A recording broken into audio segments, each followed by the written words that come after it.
Përshëndetje, mirë se erdhët në kanalin tim. Unë quhem Bruna dhe sot të përgatisim një recetë shumë të thjeshtë, byrek shtëpie. Për masën e byrekut do na duhet gjysmë kile miell dhe një lugë çaji me krip. Do shtojmë 300-400 ml ujë ngadalë duke zënë brumin. Mos keni frikë, edhe nëse brumi del më i butë se ç'duhet, nuk ka problem, pasi ai do dalë akoma dhe më i shishtë. Mos harrojmë edhe një sekret tjetër, që uji nuk duhet të jetë as shumë i ftohtë, por as shumë i ngrohtë. Domethënë të përdorim ujë të vakët. Nëse duam rezultate të mira, atëherë ky është sekreti. Uji do të jetë i vakët, që brumi, masa duhet të dali perfekte. Brumin e lëm të pushoj rreth 15-20 minuta, ndërkohë përgatisim për mbushjen e byrekut. Unë si recetë kam zgjedhur spinaqe dhe djathë. Si fillim shtoj spinaqin, do ta skuqem për rreth 5 minuta sa të marrë pak shije, me 3-4 lugë vaj dhe 1 lugë krip. Spinaqin unë e përdor të ngri për arsye se sa herë që blej në pazar të fshatit, e laj, pastaj dhe e mbaj në grirje ta kem gati. Në spinaq pasi ta kemi skuqur, do shtojmë edhe 300 gram djathë të bardhë, djathë lope ose djathë i është, ajo varet në preferencën tuaj, kështu që si të dëshironi juve. Ndërkohë që përgatitem dhe mbushjen, atëherë edhe brumi do jetë gati për të hapur petët. Si të shikoni, brumi është i butë, është gati për përgatitje. Si fillim spërkasim vendin ku do punojmë me miell, në mënyrë që të mos ngjisë brumi. Këtë mënyrë të realizimit të byrekut që do t'ju tregoj unë juve, jam shumë e sigurt që nuk do jetë dështim për asnjë nga ju dhe për juve që për herë të parë merrni guximin të bëni byrek. Masën e brumit do ta ndajmë në 3 pjesë, domethënë do të realizojmë 3 kuleç në masë, sikur bëjmë kuleçet e bukës, e njëjta gjë është. Dhe këto 3 kuleçe gjithashtu do ndahen nga 5 pjesë.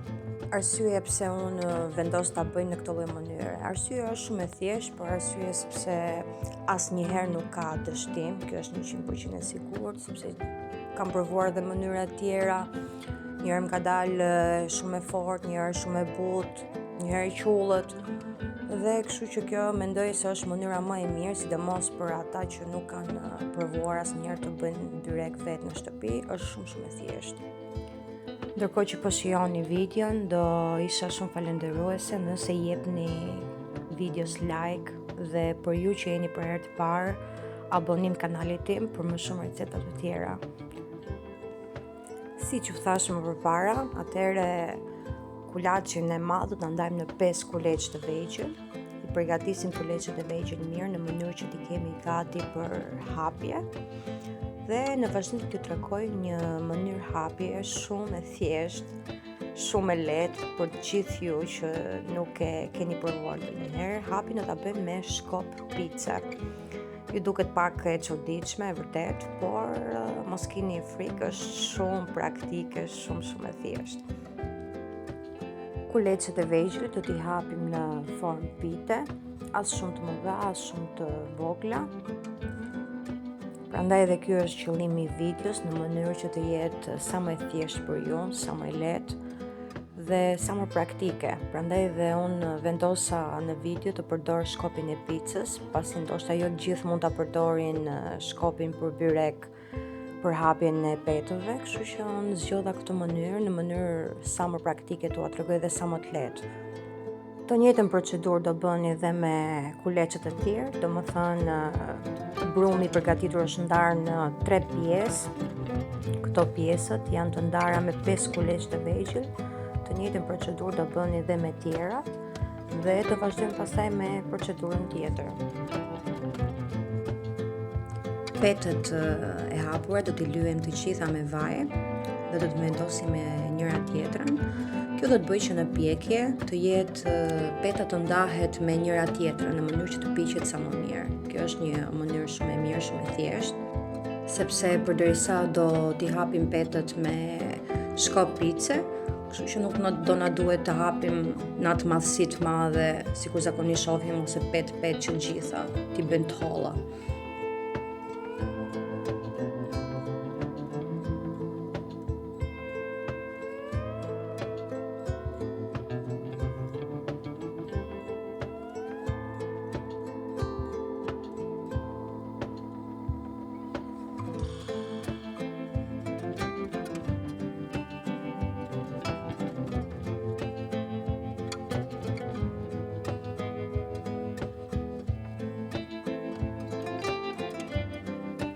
Atëherë mish, pasi të gjitha petët i kemi lyer me vaj, petën e fundit do ta lëmë të pa lyer.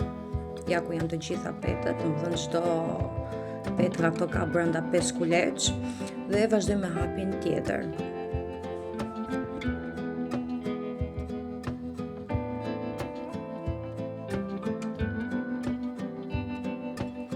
Atëherë unë këtu kam përdorur një tepsi mesatare për gjysëm kile miell, domethënë për brumin. Do shtojmë vajin në mënyrë që byrekut mos na ngjisë nga poshtë dhe menjëherë do fillojmë me 3 petët që do t'i hapim njëra pas tjetrës. Kjo është një procedurë shumë e thjeshtë, nuk duhet t'i hapim petët në mënyrë perfekte. Prandaj domethënë po mundohem t'ua tregoj sa më të lehtë. Ta shikoni që në këtë lloj mënyre edhe byreku do na dali po aq i shijshëm sa byreqet që shikojmë neve çdo ditë që hapin petë të mëdha. Prandaj unë po mundohem t'ju motivoj që dhe ju mund ta bëni, nuk është fare vështirë, as pak e vështirë dhe nuk është e thënë që çdo gjë të bëhet në mënyrë perfekte. Ndaj provojnë në këtë mënyrë, jam shumë e sigurt që do dali me sukses dhe pa dështime dhe shumë e shijshme.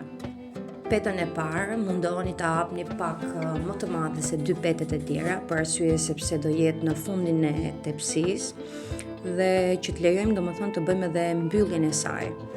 Mos keni merak, edhe pse duket kështu domethënë e trash si petë, do dali shumë e mirë. Kjo recetë ka një gjë shumë pozitive, sepse shumë herë kemi ngrënë byreqe, mirë po jemi bajatur me atë vajin e tepërt, domethënë që ka byreku. Pasi ta provoni do të shikoni edhe vetë që është shumë okay byreku, nuk ka fare yndyrë, është më se normale, është perfekt.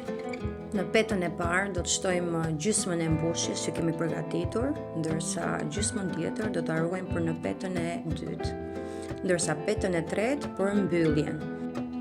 Të njëjtën procedurë do bëjmë edhe me 2 petët e tjera dhe pothuajse jemi në përfundim të recetës.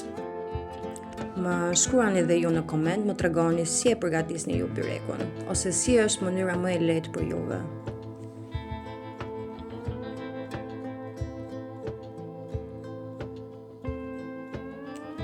Atëherë, pasi kemi hapur dhe petën e dytë, e shtojmë në tepsi dhe petën e dytë jo në mënyrë shumë të rregullt. Në këtë lloj mënyre nuk ka asnjë lloj problemi, në shije edhe në pjekje kjo do dali shumë normale, kështu që mos u friksoni. Pastaj do shtojmë sërish edhe pjesën e mbetur të mbushjes dhe si përfundim kemi dhe petën e fundit.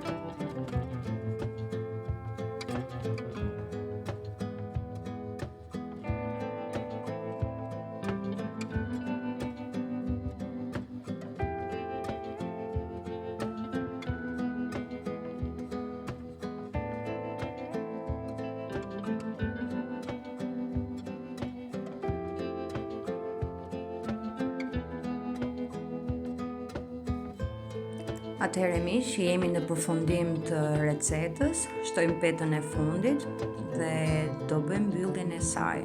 Mbyllja është shumë e thjeshtë, nuk kërkon shkencë, kështu që provojeni që të gjithë. Dhe në fund do lyejmë pak me vaj, mund të përdorni forcë për gatim ose mund të përdorni një letër kuzhine, sikur t'ju vi juve përmbar. Më shkruani në koment, më tregoni si ju duk përgatitja. Ishte e lehtë për ju? Mendoni se mund ta bëni? Pres komentet e juaja. Atëherë miq, byreku është gati për pjekje. Do ta vendosim në furr. Unë zakonisht vendos furrën 200 gradë, por mendoj se është gënjeshtër për gjithë ato që thonë kaq ose eksakt, sepse çdo furr nuk është se pjek një lloj. Kështu që mirë është ta kontrolloni her pas here. Unë në furrën time që e vendos, preferoj 200 gradë të piqet avash dhe të ketë rezultat të mirë. Atëherë miq, kjo ishte receta, shpresoj t'ju ketë pëlqyer. Nëse ju ka pëlqyer, ju lutem më tregoni me koment ose like, dhe për gjithë ju që jeni të ri, mund të bëni subscribe në kanalin tim për receta të tjera. Bashkë do shihemi së shpejti me receta shumë të mira dhe shumë të shijshme. Uroj të jeni mirë bashkë me familjet tuaja. Gjithë të mirat.